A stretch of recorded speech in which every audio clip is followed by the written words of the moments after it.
Hey there, aspiring guitarist. What have I got? Well, I don't know. It's kind of a see through guitar. Uh, it's the Yamaha Silent SLG200S that I got from musician's friend. And I'm going to talk about it in just a minute, the back of it, and I'll play for just a second. Although this is not a deep dive, I just got this. UPS just delivered it. It was double box from musician's friend. Uh, this is the box that it came in. It was well packed. I'll go ahead and open it once again, even though I've opened it once.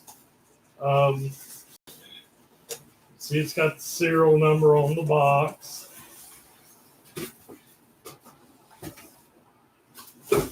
It was properly bagged and padded. I got to tell you, I kind of like this better than that styrofoam garbage it gets all over the place. This stays put. It was bagged well and padded. A musician friend has a return label they include in there if you have any problems, which I don't like to have problems, and I didn't. That's why I buy from sources that I feel like properly packaged guitars, even though I realize that's subjective, and I realize there's plenty of unboxings where somebody had a problem. As somebody who came out of the Air Force as a powered support equipment mechanic, and part of that was as a diesel engine mechanic. And when I came out of the Air Force, I managed a truck terminal for a major steel corporation. I can tell you a great amount of the problems with guitar shipments are not the drivers. It is very often the way it's packaged, which is why they need to be double boxed. And you can't just take that box and stick it in another box. That's still going to allow for damage with forklifts, and once it gets into distribution and things like that. But the other thing that made it very well padded, which I always look at when I buy a guitar online, is whether or not it comes with a gig bag or case. If you have to buy a case separately, I've only seen one online source, and that was an individual that put the guitar inside the case. But if it comes with a case, almost everybody I've dealt with, Sweetwater, Guitar Center, musician's friend, and I realize there could be an exception. There's always an exception. I'm telling you what I went through. But this is going to pad it even more. So the guitar was inside here, a very, very well protected gig bag that also had a Velcro strap, because the frame of the guitar comes apart, which makes it easy to travel with. And it was very easy to put on. We'll talk about that, but you do need to make sure you secure it well when you put the frame on, or you'll go to grab it and it'll pull off. But that's not a defect of the guitar. That's by design. The manual, which is a very good manual, it's thick because it's in multiple languages, but Yamaha took the time with this manual to show you everything and to go into detail what was there. So, and what the different things did. So very good, well-protected gig bag. I wouldn't be scared to take this anywhere, which naturally the design of the guitar. And then it has the pocket here that all the manual, and I'll show you the other stuff, came with. I'm extremely impressed with this guitar, and I've heard all the negative about it. Why would you want something that simulates an acoustic when you can have an acoustic? Well, number one is the absolute ease that I can play this with. It's about 4 pounds. The absolute ease I can move it around with, the blending of the sounds, which we'll get to, and the fact that when I don't have it plugged in, it's loud enough that I can hear it and play and noodle and not disturb members of my family, but they can't hear it. And I've talked about that with noodling guitars, is, the traveler guitar and things like that. So I love the way this plays. I love this pick guard here because it allows you to anchor on to it. This frame, you can play without it. I even tried it for a second. But, besides freaking people out and sticking my hand through the guitar, which, that's kind of a Ghostbusters thing. So anyway, that was fun. I like the way this guitar feels. It's a 25-inch. They didn't say 25.5. It says it's a 25-inch scale. It's a 1.69 nut. So, you're getting on up there with a wider, which I like that. This guitar feels well. Let's see what else it's got. It's 22 frets. The neck finish is satin. The top wood is mahogany. The back and sides are maple and rosewood. And you may think, well, that's not going to matter a whole heck of a lot, but it does matter when it comes to.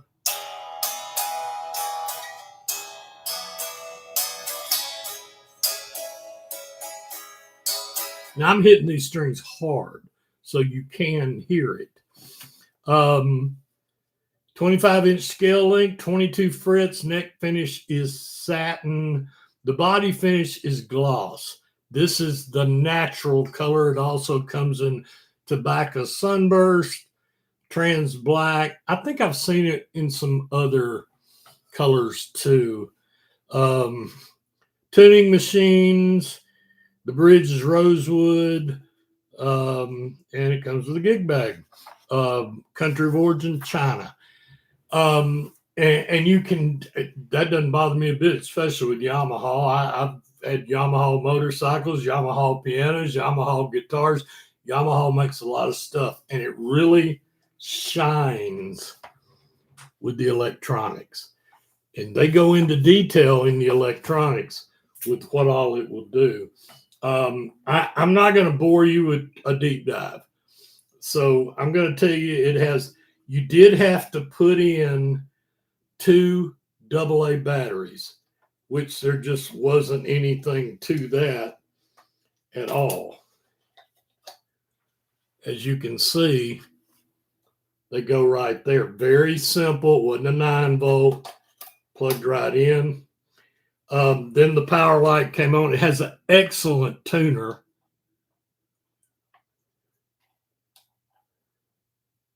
There's the tuner. You can see it lighting up. You see it making the E. Easy display, easy to read. I'll turn that off. Then, of course, you got your volume. You've got your treble, your bass. This right here is the blending knob. There's 2 pickups. There's a sensor pickup and a piezo pickup in here. And then you have your reverb styles, which we'll go into that too.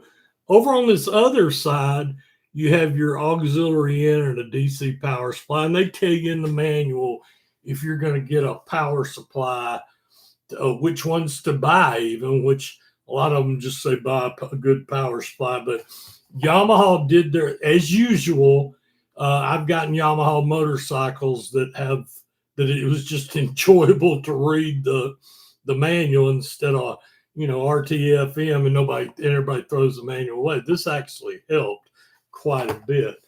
I'm going to play just a little bit just so you can hear it. I am going to a Positive Grid Spark 40. I'm on a clean channel. I'm on the first preset. And I'm not sure what I went into the digital app made, but let's just see how loud I've got this. That's a nice tone.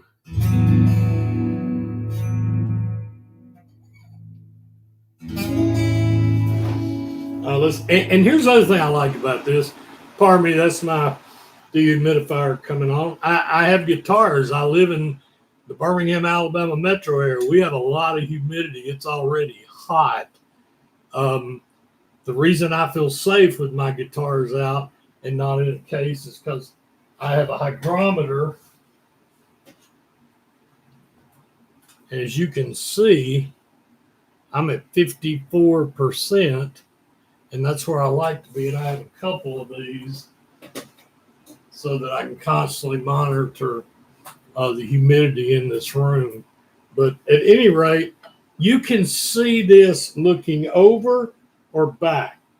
I got to tell you that to me, they put a lot of thought into this. I can easily get to things. So if I want to turn the volume up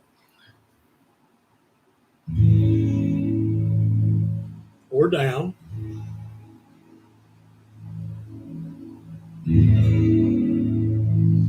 okay, I've got the reverb all the way over. Now, the reverb is described as there's 3 positions on the reverb.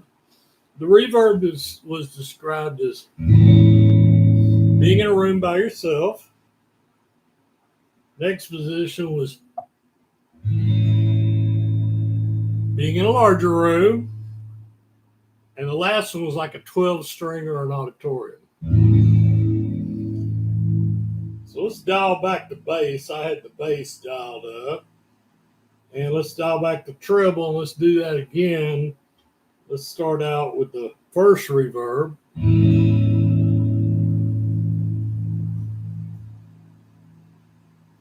There's a second. You can hear it. And here's that last one. Okay, so that's the reverb, which is nice. And then you've got this blend knob. And remember, I can see all this with ease. You know how they'll put an onboard tuner and you're doing this number, and your EQ and your volume, and you can't see it, and you're playing this little game. Well, I can see this. That's nice. So anyway, let's A major 7. Now let's do a blending.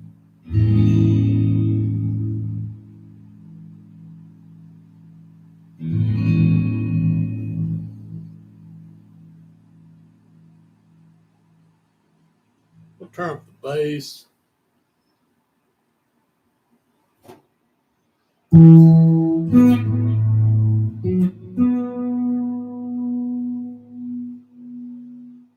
That's a nice sustain.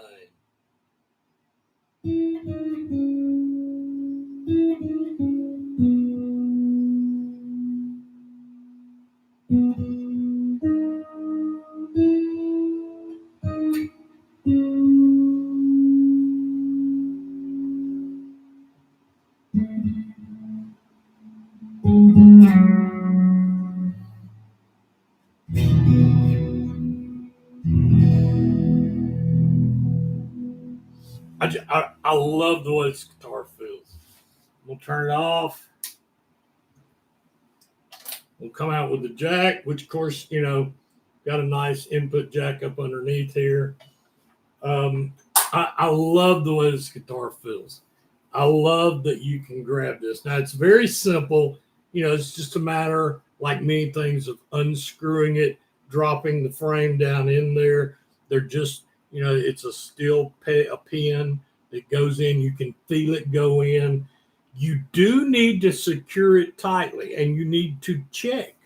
If you go to pick this guitar up, I strongly suggest grabbing hold of it and pulling a little to make sure you've got it. Once you've got it, you're good to go. And it feels natural. This just feels really good. I think this serves multiple purposes. Again, I know the argument. I've seen people get on some of these reviews and just trash this, and it's usually somebody who's never tried it. That doesn't mean that your review is invalid if you tried it and didn't like it. Different strokes for different folks. I have a feeling this is going to become a noodling guitar, and it's certainly a guitar I'm going to take camping with me. So that's something I'm looking forward to. And again, it's just loud enough I can hear. You know, if I want to do scales, I can hear them. I can play. So this to me serves a lot of purposes. And it's also just a lot of fun to freak your grandkids out and have a little fun with the guitar. So hope your guitar journey is blessed. Most of all, hey, happy picking.